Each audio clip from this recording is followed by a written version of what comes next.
देखो, no fap is a thing which leads to a very very miserable life, I believe. Because आज के time पर तुम जितना भी कंटेंट कंज्यूम कर रहे हो अबाउट नो फैप, जितने भी रूल्स तुम फॉलो कर रहे हो in the journey of no fap, these videos, these rules are all bullshit, and maybe one day or another you are going to blast. तुम्हारी ये जो स्ट्रीक चली हुई है ना 100-200 दिनों की, it's going to end very very badly, and again you are going to fall in the same situation जिस सिचुएशन को तुमने एस्केप करने के लिए सब चीजें करी थी। अब I am not telling you to continue fapping, obviously not, it's all bad, but the thing I want you to understand is by following this no fap streak, जो भी यूट्यूबर्स बताते हैं आज के टाइम पे, you are not going to become a super hero or you are not going to become successful. Success, rich, wealthy, healthy, इन सब का नो फैप से कोई भी नाता नहीं है। ऐसा नहीं कि तुम नो फैप करके अमीर बन जाओगे, वेल्दी बन जाओगे, that is all bullshit. Because आज के टाइम पर लोग क्या कर रहे हैं, they are doing no fap and उनको लग रहा है कि वो अपनी लाइफ में कुछ तो कर रहे हैं, बट उनको एक चीज समझ नहीं आ रही कि पहले वो फैप करके अपनी लाइफ डिस्ट्रॉय कर रहे थे, अब वो नो फैप करके अपनी लाइफ डिस्ट्रॉय कर रहे हैं। I would always respect that guy more, जो कि मान लो दिन में 4 मुट्ठी मार रहा है, एंड ये सब करने के बाद भी वो डेली एफर्ट्स पुट इन कर रहा है, वो डेली अपनी हॉबी पर वर्क कर रहा है, फिर पढ़ाई कर रहा है।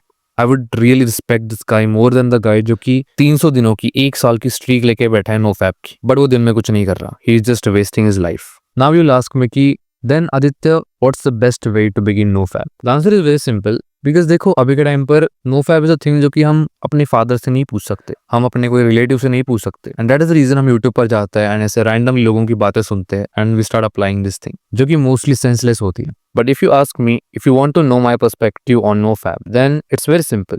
अपने दिमाग से एक चीज पूरी तरीके से निकालो कि तुम्हें नो फैप करना है। The first thing on the road to quit fapping is to not think about it at all. ये होगी first step. The second step is focus on these 3 things daily: mind, body and spirit. अगर तुम दिन भर में इन 3 चीजों में progress कर रहे हो, देन आई गारंटी यू तुम्हें फील नहीं होगा to fap at all. And one more thing, if you have a goal in life जो कि तुम्हें पैसे बना के देगा, अ हॉबी और स्टडीज, देन मेक श्योर कि तुम्हारे दिन का मोस्ट ऑफ द पीरियड उस चीज में जा रहा है। And that is it. That is all you need to do. So yeah, that is it for this video. I'll see you next one. Till then, peace out.